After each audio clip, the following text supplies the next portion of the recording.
This is Saturday, November 15, 2025. I'm Tomlyn Nicholson. House conservatives have endorsed a new funding deal to avert prolonged government shutdown, rejecting what they call wasteful Obamacare subsidies. Republican study committee leaders emphasize fiscal responsibility, aiming to curb unnecessary spending amid rising national debt concerns. President Trump's emergency tariff powers are under fire from his own Supreme Court appointees.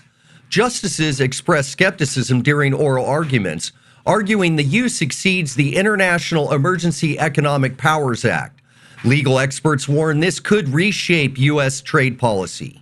Robert Kennedy Jr. is sounding the alarm on America's healthcare nightmare, calling it a death spiral, where we shell out 2 to 3 times what Europeans pay, yet suffer the worst outcomes, like skyrocketing obesity and autism rates. He credits President Trump's focus for highlighting this crisis, urging bold reform to make America healthy again.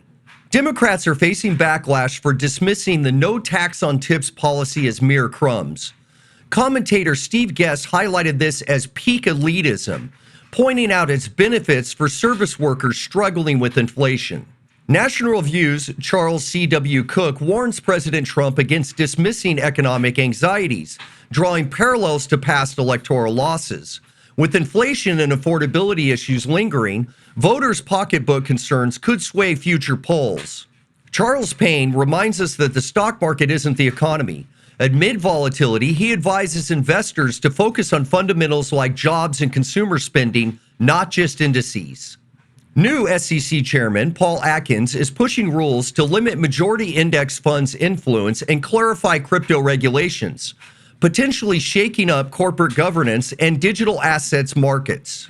John Carney and Steve Forbes argue that Jerome Powell fears economic growth, suggesting replacements who favor deregulation to boost expansion.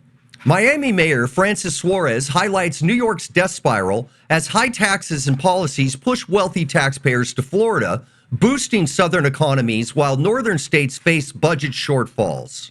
Vice President J.D. Vance blasts Democrats for downplaying violence after the shocking assassination of conservative activist Charlie Kirk, saying the left's excuses, like pointing to Kirk's controversial statements, are unacceptable and reveal their radical takeover.